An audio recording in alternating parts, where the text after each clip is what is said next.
Bonjour. Depuis l'Antiquité, l'homme cherche à mesurer pour se coordonner, pour décider. Plus tard, la science a remporté des victoires grâce à la mesure. Aujourd'hui, la quantification s'impose à tous. Le chiffre est partout, pas moyen d'y échapper. Évaluer, c'est chiffrer. Nul doute que l'empire des chiffres s'accroît jusqu'à asphyxier la langue et le lien social. Taisez-vous, les chiffres parlent. Est-ce si certain? Les indicateurs, les statistiques, les algorithmes reposent sur des constructions, des conventions. Les lois de la nature ne sont pas écrites en langage chiffré, comme le fait valoir notre invité du Divan dans le Monde, Olivier Martin. Avec lui, nous interrogerons la croyance actuelle de déléguer seulement aux chiffres la capacité de mesurer. L'écho de la culture sera consacré au film d'Arthur Gosset, Rupture, tandis que l'actualité de la psychanalyse portera sur la prochaine journée de l'Institut de l'enfant, Parents exaspérés, enfants terribles. C'est parti.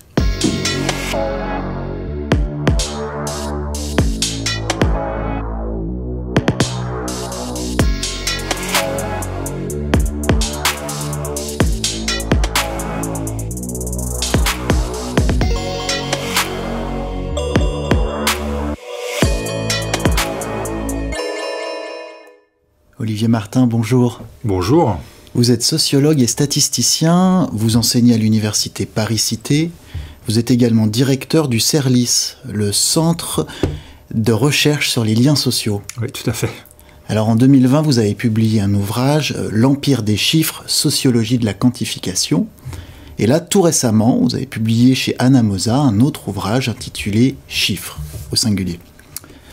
Peut-être pour lancer cette conversation, est-ce que vous pourriez en quelques mots nous dire ce que vous entendez derrière l'expression l'empire des chiffres? Et puis, au fond, dans vos ouvrages, vous soutenez la thèse que cet empire des chiffres a un effet sur le lien social. Est-ce que vous pourriez, avec quelques grands traits, dessiner ce lien social nouveau que produit cet empire des chiffres? Alors, dans votre double question, au fond, j'oserais souligner deux choses. Alors, premièrement, l'empire des chiffres, je mobilise cette expression pour signifier à quel point, au fond, pour renvoyer à l'idée que dans nos sociétés, beaucoup de choses passent par une quantification, par une mise en chiffres, par une mise en statistiques. Et ça, de cette manière, tout le monde en est d'accord. Bon, mais ce que j'ai voulu aussi signifier, c'est que il n'y a pas que des statistiques ou des indicateurs que vous évoquiez tout à l'heure.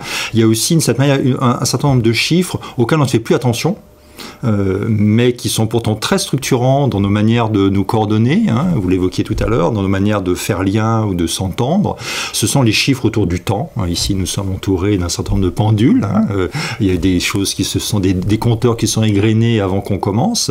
Il y a toutes les mesures, évidemment, de la métrologie scientifique, qui rendent possible toutes les techniques qui nous entourent. Voilà, donc, de cette manière, on pense aux statistiques, mais l'empire des chiffres concerne aussi des espaces beaucoup plus vastes, beaucoup plus nombreux, et de cette manière presque immense, c'est vraiment un empire. C'est pour ça que j'utilise cette expression. Alors, l'autre aspect de votre question nécessiterait beaucoup de temps, mais en deux mots, quels sont les effets de chiffres, de chiffrage sur le lien social? On dirait qu'on pourrait dire très, très schématiquement qu'il y a un premier aspect, c'est un aspect, on va dire, positif, c'est que ça permet de faire le lien entre des individus. Dans une transaction commerciale, qu'est-ce qui va faire qu'on va arriver à s'entendre et à arriver à opérer la transaction qui va, de cette manière, tisser le lien entre nous, mais c'est qu'on va quantifier la quantité de pommes de terre, ou d'huile, ou de vin qu'on va échanger, on va se mettre d'accord sur un prix, etc. Donc les chiffres sont utiles pour, de cette manière, justement tisser ce lien, et donc finalement tisser la société dans laquelle nous sommes. Bon. Et puis il y a un revers à cela, bien sûr, les revers sont nombreux, mais je vais en citer un pour pas être trop long, c'est le fait que ça va effectivement réifier pas mal les choses, ça va solidifier, ça va durcir, et ça rend plus difficile après, on va dire, les discussions, à partir du moment où les chiffres sont normalisés, à partir du moment où, de cette manière, il y a un pouvoir qui va instaurer une manière de compter qui est légitime et disqualifier toutes les autres manières de compter, eh bien, on est obligé de se soumettre à cette autorité qui est le chiffre. Donc ça touche à la langue, ça rigidifie quelque part le... Ça touche d'une certaine manière aux interactions, effectivement, donc notamment les interactions langagières. Bien sûr que ça touche à la langue, parce que d'une certaine manière, c'est un peu ce que je disais à l'instant, mais on pourrait développer, ça va rigidifier, ça va codifier, ça va figer, ça va beaucoup codifier. Alors, cette codification est nécessaire, parce que d'une certaine manière, comme la langue, c'est une codification pour pouvoir échanger, pour pouvoir s'entendre, pour pouvoir commercer, pour pouvoir dialoguer, pour reprendre l'exemple du temps, pour pouvoir se donner rendez-vous quelque part, donc avec des coordonnées, éventuellement GPS aujourd'hui, et puis une heure, donc c'est des choses qui sont absolument essentielles, pourrait-on dire, en même temps, bien sûr, que ça guide beaucoup, ça structure, et lorsque on soumet de cette manière chacun de nos actes à des chiffres, à des quantités, on est un peu gouverné par les chiffres. Peut-être que tous les chiffres ne sont pas équivalents, mais on y reviendra. Est-ce que vous pouvez vous situer un virage de l'autre social et politique à peu près au 19e siècle? Est-ce que vous pouvez expliciter un petit peu ce virage? Comment ça s'est... Oui, alors c'est un virage, ou en tout cas une très forte accentuation de l'emprise des chiffres, ou de l'empire ou de l'emprise des chiffres. Une très forte accentuation. Alors les facteurs sont pluriels, sont multiples. On peut citer le fort développement des instruments de mesure dans les activités de recherche scientifique, dans la métrologie, dans la météorologie par exemple. On peut aussi renvoyer à l'idée qu'il y a des disciplines nouvelles qui émergent, notamment, y compris dans le secteur des sciences sociales, sciences humaines, l'anthropologie, la sociologie, la géographie quantitative, etc., qui vont aussi à la fois produire des chiffres, en tout cas consommer pas mal de chiffres. Les sociologues produisent et consomment pas mal de chiffres. Bon. Donc ce 19e siècle-là, c'est le 19e siècle aussi de grandes transformations urbaines, industrielle, tout le monde le sait, et cette histoire ne peut pas être résumée, mais voilà, il faut quand même en prendre compte ici, pour voir que l'industrie, que l'installation du chemin de fer, que la communication à grande distance nécessite, un simple exemple, les chiffres du temps. On ne peut pas penser à un réseau de chemin de fer, une circulation ou même des outils de communication aussi simples que le télégraphe sans qu'on se mette d'accord sur l'heure à laquelle on va pouvoir échanger. Donc à quel rythme. C'est l'aspect du chiffre du côté de se coordonner pour se rencontrer. Se coordonner, prendre des décisions, se rencontrer, coordonner l'activité sociale. Alors, pour revenir à ce 19e siècle, c'est donc un siècle d'expansion de la statistique, c'est un siècle d'expansion de la métrologie scientifique, c'est un siècle d'expansion des disciplines scientifiques de tout ordre qui quantifient, qui mesurent, qui chiffrent. Bon. Ça, c'est vrai que c'est un moment important. Alors, ça ne veut pas dire pour autant que le chiffre est apparu au 19e siècle, bien sûr. Il y a des traces de statistiques ou de dénombrement, de recensement bien antérieurs, depuis les premiers empires antiques. Il y a des activités de métrologie pour échanger de l'huile, du vin ou des céréales, bien sûr, que depuis très longtemps, ou des matières précieuses, mais depuis très longtemps, on chiffre. Donc là, bien sûr que le 19e siècle est un siècle d'accélération, d'amplification. Ça ne veut pas dire pour autant que les cités, sociétés et empires ou royaumes précédents ne chiffraient pas. Les chiffres sont très anciennement présents dans nos sociétés. Dans votre ouvrage, j'ai été sensible à une phrase que vous avez isolée, quelque chose qui au fond circule dans le discours courant. Vous dites « tous discutent sauf les chiffres ». En tout cas, vous relevez que c'est quelque chose qu'on entend souvent. En même temps, rien ne fait plus débat que les chiffres. On les contredit, ou au contraire, on les établit comme des vérités absolument universelles. Bon, ça fait vraiment parler les chiffres. Alors, oui. Et je me disais que ça touchait un point qui nous intéressait, parce qu'au fond, ça touche à la question de l'interprétation. C'est crucial en psychanalyse, mais je me demandais, vous, dans vos champs de recherche, à partir de la sociologie, à partir des statistiques, comment vous pensez la question de l'interprétation ? Vaste question. Je voudrais revenir, si vous le permettez, de 2 instants sur votre préambule, enfin, la première partie de votre propos. Effectivement, les chiffres, on peut être un peu surpris, parce qu'à la fois, on s'y soumet, et donc l'expression que vous rappeliez, qui faisait l'objet d'un spot gouvernemental, il n'y a pas si longtemps que ça. Hein, voilà, on discute de tout sauf des chiffres. Hein, voilà, on peut discuter de tout sauf des chiffres à propos de la vaccination. Donc les chiffres... excusez-moi. En tout cas, là, c'est spécialement frappant cet exemple.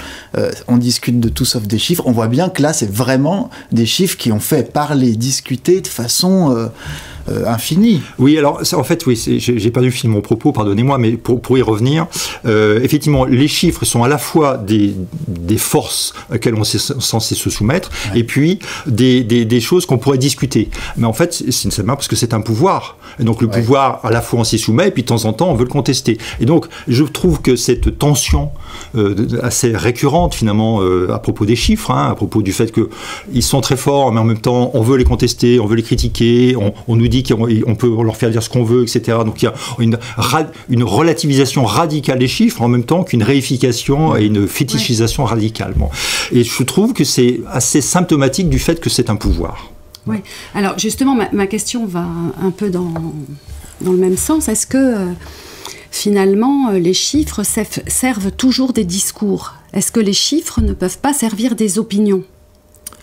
Oui, alors les chiffres servent des opinions. C'est évidemment rapide de le dire ainsi, et puis j'imagine que certains spécialistes de métrologie scientifique hurleraient en m'entendant dire ça, mais il faut relativiser, enfin, il faut bien comprendre ce que j'entends et ce que vous entendez par cette expression. Bon. En fait, ce qu'on entend par cette expression, c'est l'idée qu'au fond, chaque chiffre incarne des choix qui ont été faits en amont.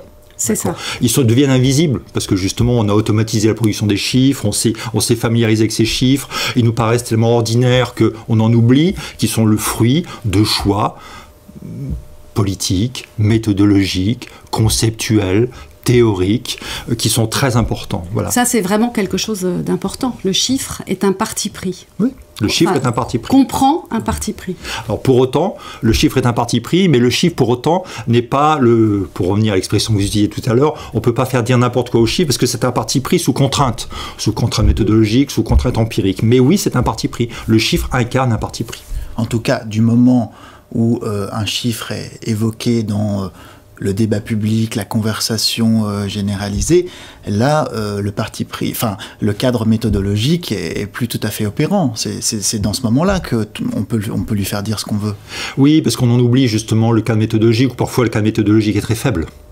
Il y a des cas méthodologiques qui sont très solides, qui sont authentiques, qui sont certifiés, qui sont routinisés, qui sont l'objet de machines, qui sont normalisés, etc. Donc, si vous utilisez un mètre, si vous utilisez une horloge, etc., il y a une certaine authentification, une certaine certification, du chiffre qui est produit. Bon. Après, il y a beaucoup de chiffres dont l'assise méthodologique est quand même très discutable. Vous prenez un exemple parmi d'autres. Lorsque vous regardez sur un moteur de recherche l'endroit où vous voulez prendre un café ou au restaurant où vous voulez aller, vous avez une note qui est fournie en général par le moteur de recherche ou par la plateforme.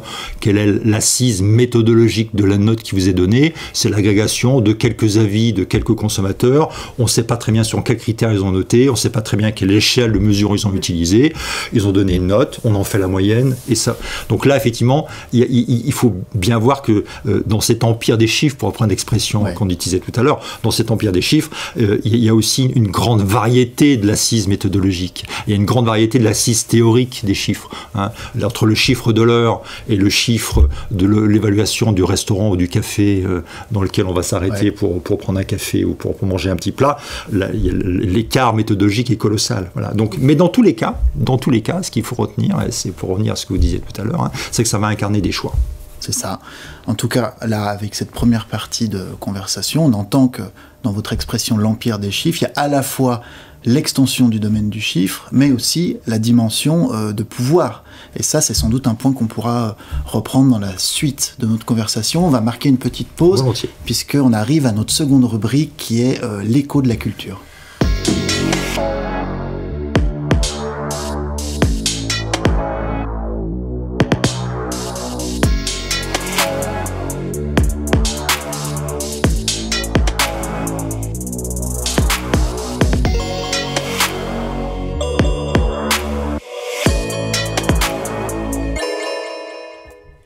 Bonjour Fouzia. Donc vous arrivez de Nantes où vous exercez la psychanalyse et vous allez nous parler du film Rupture. Oui, bonjour. Alors oui, c'est un film d'Arthur Gosset qui a reçu le prix coup de cœur du jury du Festival international du film écologique et social à Cannes en 2021. Et donc on peut le voir sur Internet, sur la plateforme Spicy, S-P-I-C-E-E. Et alors, en quoi ce film intéresse la psychanalyse ? Alors d'abord parce qu'il aborde ce que Freud appelle la pathologie des sociétés civilisées. Donc il le dit dans Malaise dans la civilisation. Ensuite, il aborde la perte de sens ressentie par des jeunes à qui tout réussit.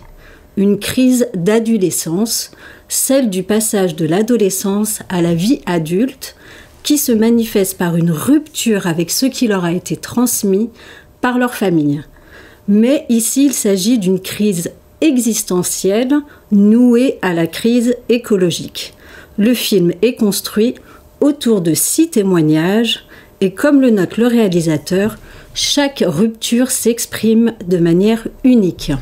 On sait ce qui a poussé ce réalisateur à faire ce film ? Alors oui, il le dit en préambule de son film pour accompagner extraits et journaux télévisés. Alors d'abord, en 2017, il intègre Centre Nantes et en 2018, il assiste au discours poignant de Clément Chouane. Ce dernier, ingénieur fraîchement diplômé, témoigne de la perte de sens qu'il traverse face à la promesse d'une vie de cadre supérieure dans un système capitaliste de surconsommation. Le réalisateur se retrouve dans cette angoisse de l'avenir. Ensuite, en septembre 2018, 35 000 étudiants de grandes écoles signent un manifeste pour un réveil écologique où ils se disent tous prêts à boycotter les entreprises qui nient le réel écologique. En somme, le job de rêve, la voiture de fonction et le gros salaire, nous n'en voulons plus, dit en voix off Arthur Gosset. Tout à l'heure, vous évoquiez 2 versants de la crise écologique et la crise existentielle. Au fond, dans ce film, comment la crise écologique vient-elle s'ajouter à la crise existentielle ? Alors d'abord, c'est présent à partir de 6 témoignages de 6 jeunes à qui il va donner la parole pendant 1 an. Donc Aurélie, 26 ans, diplômée à Polytechnique, qui va créer le premier village de Tiny House après avoir démissionné. Maxime, 24 ans, diplômé de Sciences Po, organise des marches sur le climat. Ensuite, Hélène, 25 ans, diplômée d'une école de commerce, démissionne d'une multinationale, dit-elle, pour donner du sens à sa vie. Emma et Romain, 23 ans, étudiants tous deux en école d'ingénieur, agissent pour faire évoluer les enseignements de l'intérieur. Ensuite, Melvin, 20 ans, a refusé, lui, de rentrer dans une grande école pour se former à l'éco-construction et devenir maraîcher. Est-ce que le film donne des clés d'interprétation de ce phénomène ? Alors oui, c'est ça qui est intéressant, c'est un saut dans le vide qui fait place à l'invention, ce dont il témoigne, pour en effet donner du sens à l'existence. Aussi parce qu'il y a un désir qui insiste malgré la catastrophe climatique annoncée, et ce parce qu'ils disent non au pouce à jouir du discours capitaliste, et ce dans une volonté d'un retour au pragmatisme et à la mesure. Car ce trop étouffe et tue à petit feu aussi bien eux que la planète. Au fond, là, la leçon, c'est face à l'angoisse, parions sur le désir. Oui, voilà, c'est ça. C'est parce qu'en tant qu'être vivant, au fond, chacun de nous témoigne de cela, qu'on est tous traumatisés par l'incidence de la langue sur le corps. Nous sommes donc chacun condamnés à l'exil d'un paradis perdu. Donc tout est toujours à apprendre, rien n'est inné. Et donc face à la chute des traditions, qui jadis donnaient naissance à l'existence, certes de manière insatisfaisante, le discours capitaliste consumériste et son offre de jouissance illimitée, lui, fait place à un grand autre inconsistant et hors sens. Et donc, qui déboussole plus qu'il n'oriente. Au fond, chacun témoigne du conflit qui l'habite avec ce système de valeurs qui ne lui correspond pas. Le documentaire rejoint donc à ce titre l'éthique de la psychanalyse lacanienne. Au fond, ils sortent de l'angoisse par l'acte, c'est-à-dire par le désir. Donc ce film nous enseigne combien le un par un est précieux pour donner corps à ce trouble anonyme qui circule qu'est l'éco-anxiété. C'est donc une invitation à le lire à l'aune de la clinique freudienne, éco-inhibition, éco-symptômes, éco-angoisse. Merci Fouzia. Peut-être vous pouvez rester avec nous pour continuer notre conversation avec Olivier Martin. Alors Olivier Martin, vous faites valoir dans votre livre que la démocratie repose aussi sur un comptage, celui des votes. Mais pourtant, on a vu avec la prise du Capitole par les partisans de Trump, ceux du palais Planalto par ceux de Bolsonaro, que les chiffres ne prémunissent de rien. Encore faut-il y croire. Qu'est-ce que cette réflexion vous inspire ? Ça inspire deux choses. Alors, il faut y croire parce qu'il faut croire aux comptes qui ont été réalisés. C'est-à-dire que lorsqu'on se met d'accord ici, nous sommes 4 autour de cette table, on peut assez facilement se mettre d'accord, constater que lorsqu'on a voté, 3 d'entre nous ont voté telle option et un autre a voté telle option. Bon. Mais évidemment, le problème est d'une nature très très différente sur un vaste territoire, parce qu'il faut à la fois réaliser les votes dans les différents bureaux de vote, collecter, rassembler, additionner. Donc le processus de comptage d'un vote est un long processus, et donc dans lequel on peut éventuellement avoir des doutes, en dire est-ce que le compte de tel commune a été bien fait, est-ce que l'addition a été bien faite, est-ce que la transmission n'a pas été manipulée, etc. Donc il y a de cette manière le principe du vote citoyen et du comptage du vote dans un régime démocratique est un principe très simple. Sa matérialisation, son organisation, elle est très compliquée.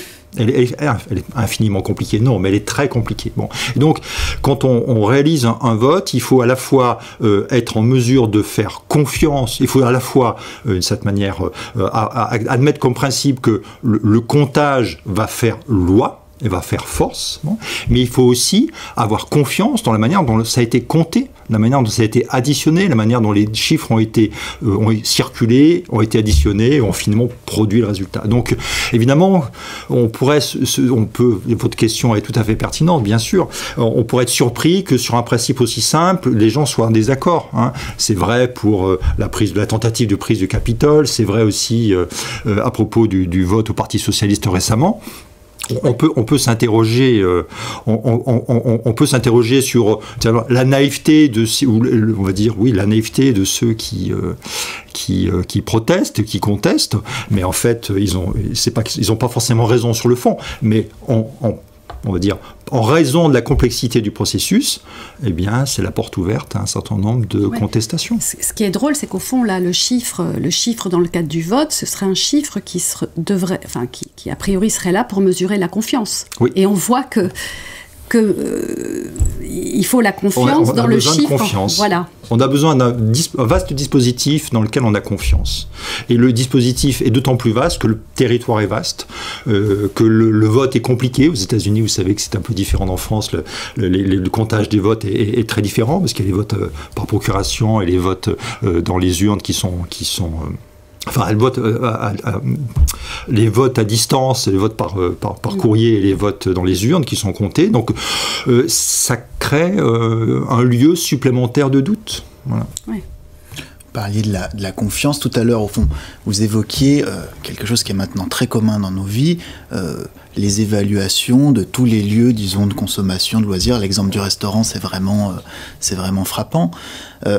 Ça donne un peu l'illusion que le chiffre de l'évaluation pourrait être une sorte de repère fiable pour une nouvelle rationalité économique, c'est-à-dire basée là-dessus. C'est une illusion, vous le notiez tout à l'heure, que c'est très complexe de chiffrer la satisfaction.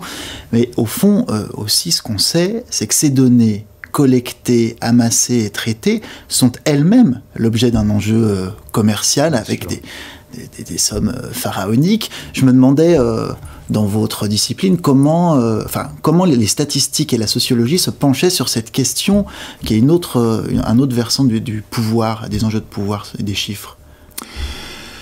Alors, la sociologie est à la fois productrice de chiffres, hein, elle consomme beaucoup de chiffres, ça a été rappelé tout à l'heure, on l'a dit.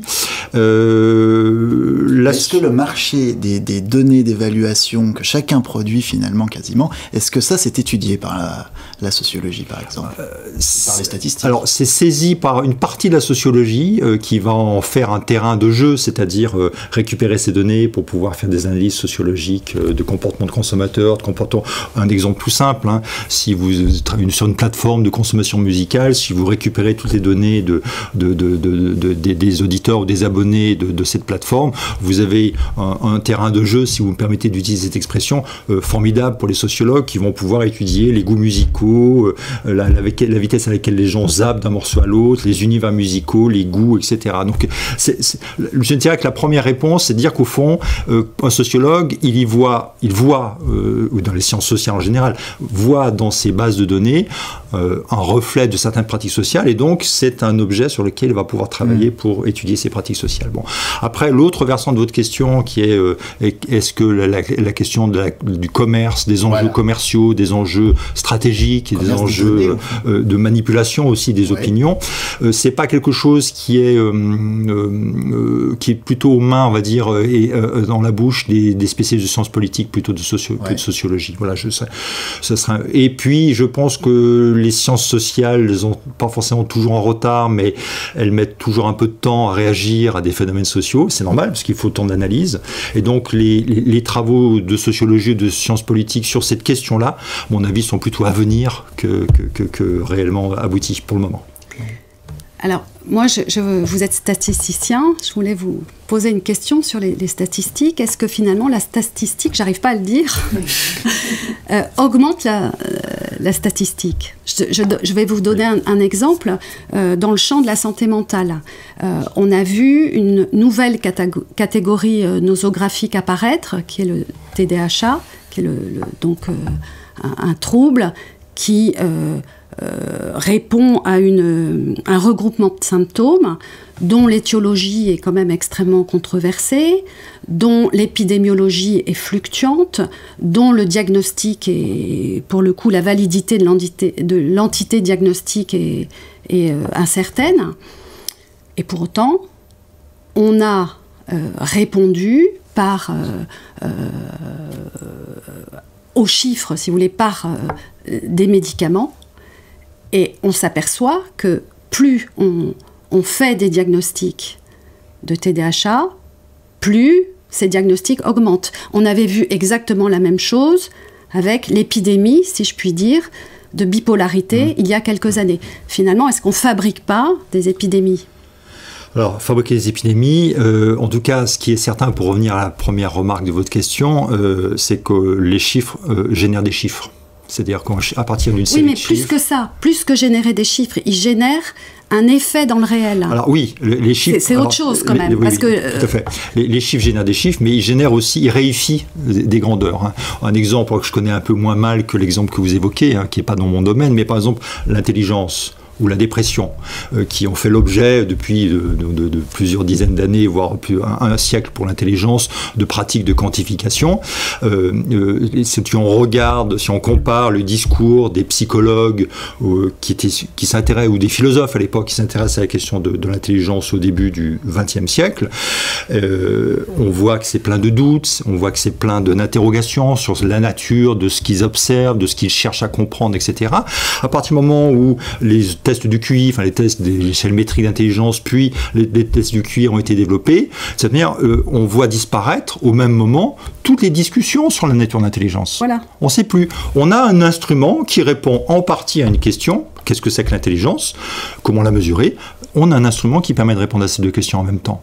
Pourquoi s'embêter à continuer à gloser en philosophe sur cette nature d'intelligence, sur le caractère saisissable et quantifiable de l'intelligence?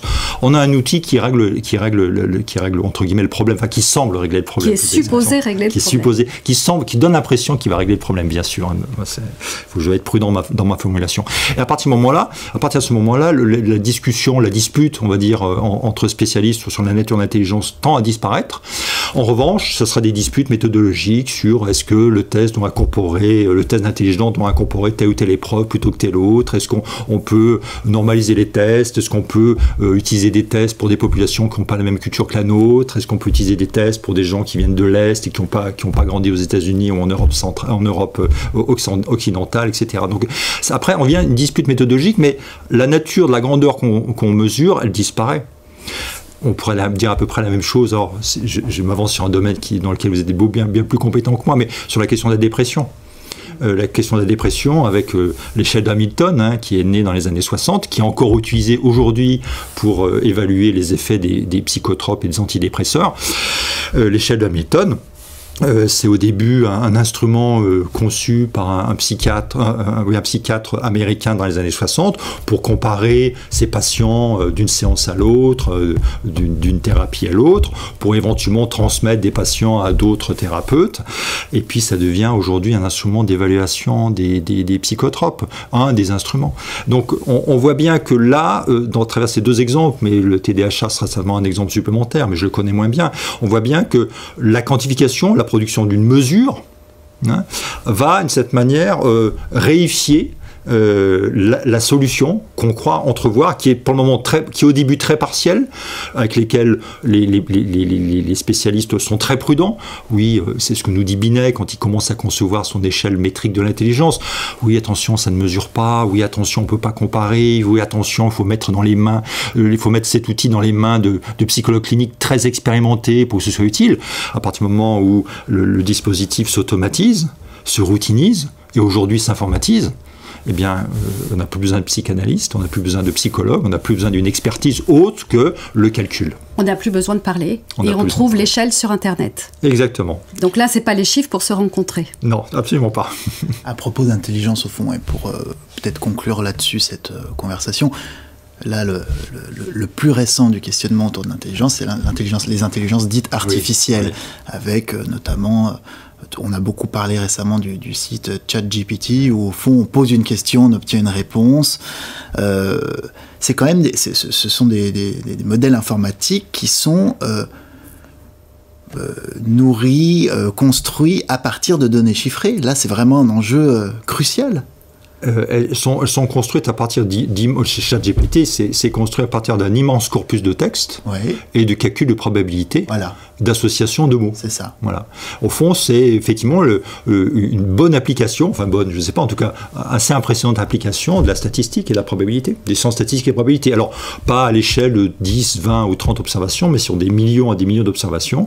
La puissance des ordinateurs aujourd'hui fait qu'on peut manipuler ces ensembles, faire des calculs dessus, et après simuler ou produire ce qu'on appelle les intelligences artificielles. C'est aussi redoublé par le chiffre codage. Enfin, c'est binaire aussi. Il y a en plus oui. Un autre aspect du chiffre. Oui, alors c'est pas celui dont on parlait. Oui, c'est pas celui dont on parle, effectivement, ouais. Parce qu'il y a effectivement un chiffre qui exprime une quantité.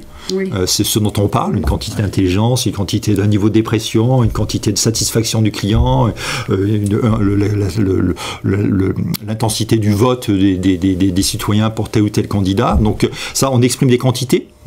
Et puis il y a des chiffres qui servent de codage. Voilà. Le numéro des bus, le numéro des métros, le numéro des rues, et puis ce que vous évoquez, le codage informatique. Mais là, ce sont des utilisations de chiffres qui n'évoquent pas des quantités, qui évoquent des étiquettes au fond. Des étiquettes facilement manipulables, qui permettent de se repérer, mais ce n'est pas des quantités. Là, c'est au fond ce que vous dites. On envoie une certaine question et la réponse est en fonction de la probabilité de l'association de tel terme avec tel autre. Ouais, tel ensemble de termes, telle voilà. Structure de phrase, oui, tout à fait. Donc c'est fixé de manière probabiliste que tel mot renvoie à tel autre. Ouais. Ça, c'est vraiment une perspective très différente de la perspective qu'on prend dans la psychanalyse, où au fond, le fait que tel mot renvoie à tel autre, ça n'a rien à voir avec la probabilité, c'est toujours absolument singulier et imprévisible.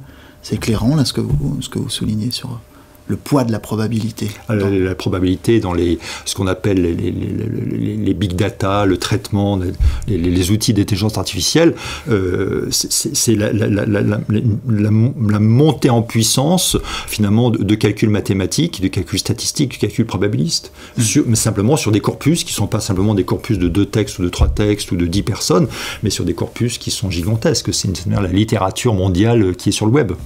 Oui, c'est des diagnostics auto-entretenus aussi, ça forge des destins. Il n'y a pas de nouveau. En psychanalyse, il y a du nouveau. Et ça rejoint, alors vous avez parfaitement raison, ça rejoint un autre aspect, c'est-à-dire que quand on entraîne des machines sur des corpus existants, ça ne fait qu'entretenir l'existant. Voilà. C'est exactement ce qui se passe pour les algorithmes. Vous savez, on quitte légèrement un peu le sujet, mais c'est pas très grave parce que c'est quand même lié.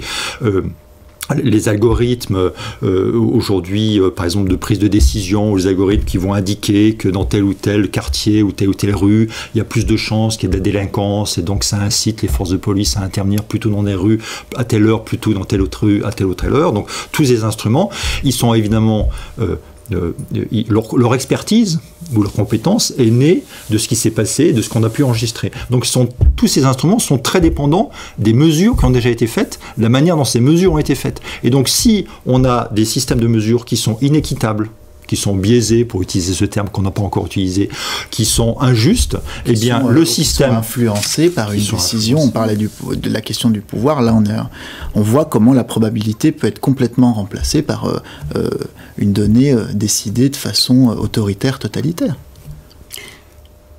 Tout à fait. On en reste là, peut-être pour... merci à vous. Merci à vous. Nous allons maintenant accueillir Pénélope Fay pour l'actualité de la psychanalyse.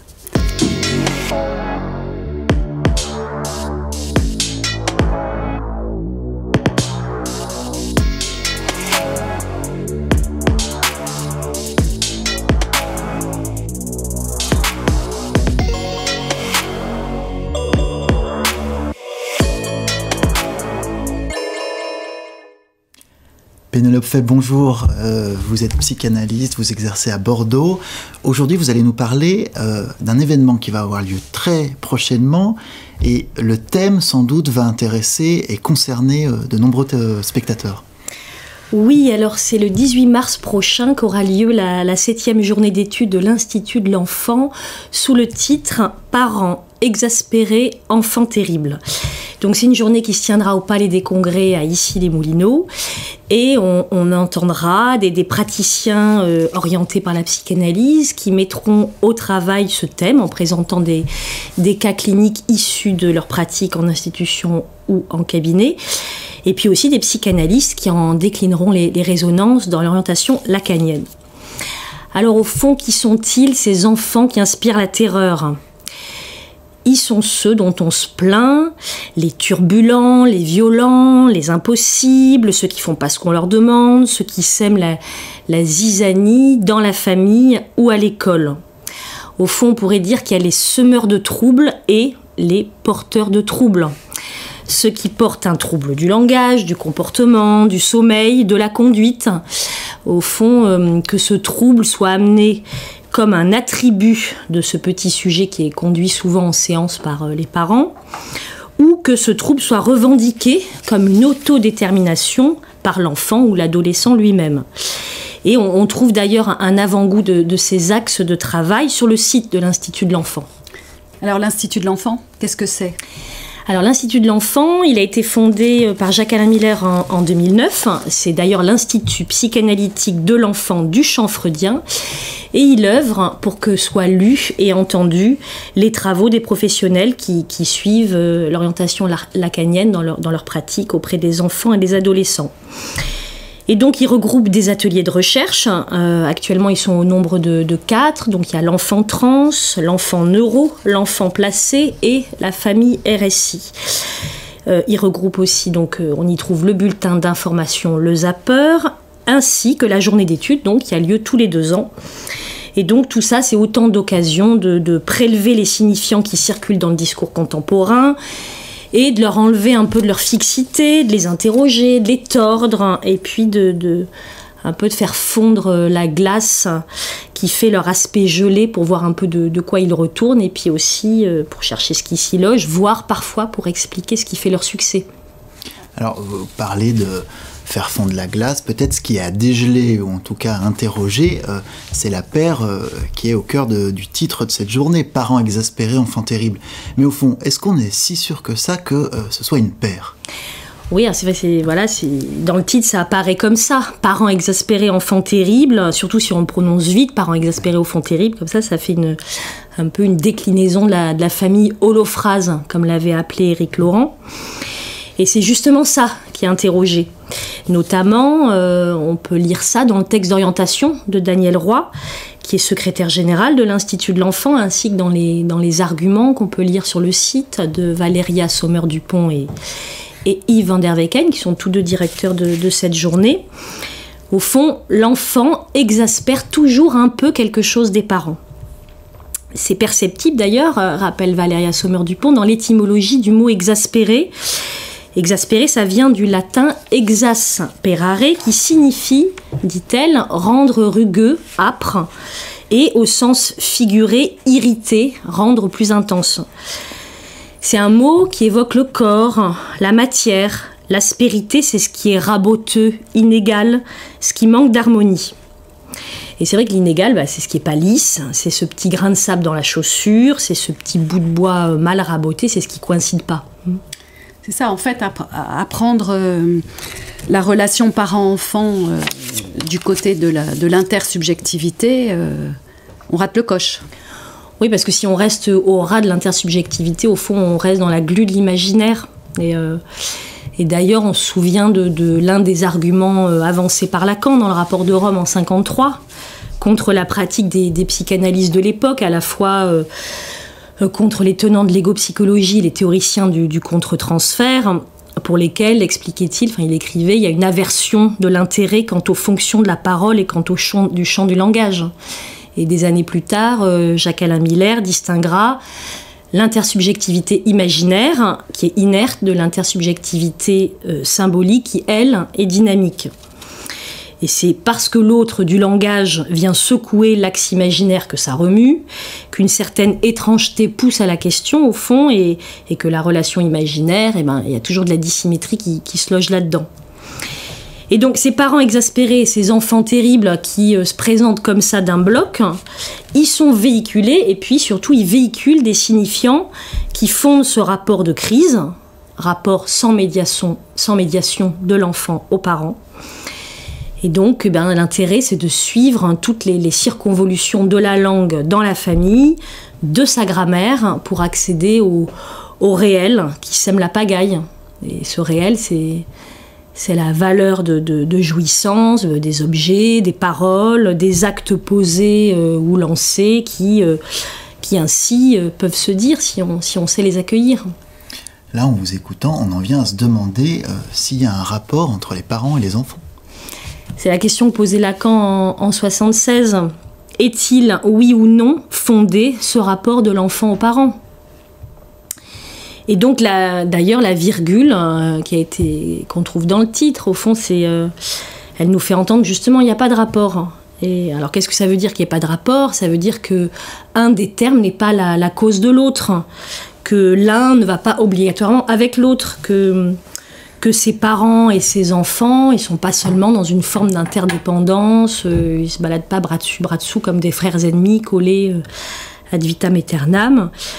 Par exemple, c'est pas seulement parce que Nina ne dort pas que ses parents sont exaspérés et épuisés. Le lien n'est pas direct, il n'est pas causal. C'est ce que Yves van der Weken nous fait entendre dans son argument, je cite. Il faut toujours y ajouter au moins un quart terme qui, là aussi, peut se décliner.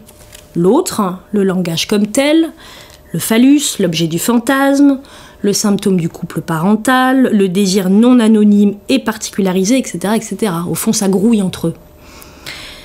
Et ce qui grouille, c'est l'économie de jouissance qui est propre à chaque famille et qui a la chance de se dire, dans les trébuchements, dans les bévues, dans ses aspérités. D'où, on peut voir ça un peu autrement, Daniel Roy nous rappelle ça, d'où une nouvelle valeur qui est accordée aux bêtises des enfants. Et les bêtises, du coup, c'est pas un trait de dysfonctionnement, c'est pas seulement un trait de transmission, c'est, on peut les voir comme ça, un trait d'union, écrit-il, un trait d'union qui est un trait d'une bévue qui raye la famille. Un trait d'union, c'est un éclair. Ouais, mais du coup, la virgule entre parents exaspérés et enfants terribles, on peut la prendre comme un trait d'union qui pointerait les bévues et puis qui surtout leur laisserait de la place. Et ainsi, on lirait le non-rapport entre les parents et les enfants avec, à condition de bien vouloir le regarder, cet espace où ça trébuche. Et c'est un trait qui signe le mouvement de la langue, dans ses trébuchements, dans ses mots d'esprit et puis même parfois dans ses bouts de poèmes. Merci beaucoup Pénélope. Marie, c'est la fin de notre émission. Il nous reste à remercier à nouveau nos invités et à donner rendez-vous aux spectateurs de Studio Lacan samedi prochain à 18h30. Au revoir. Au revoir.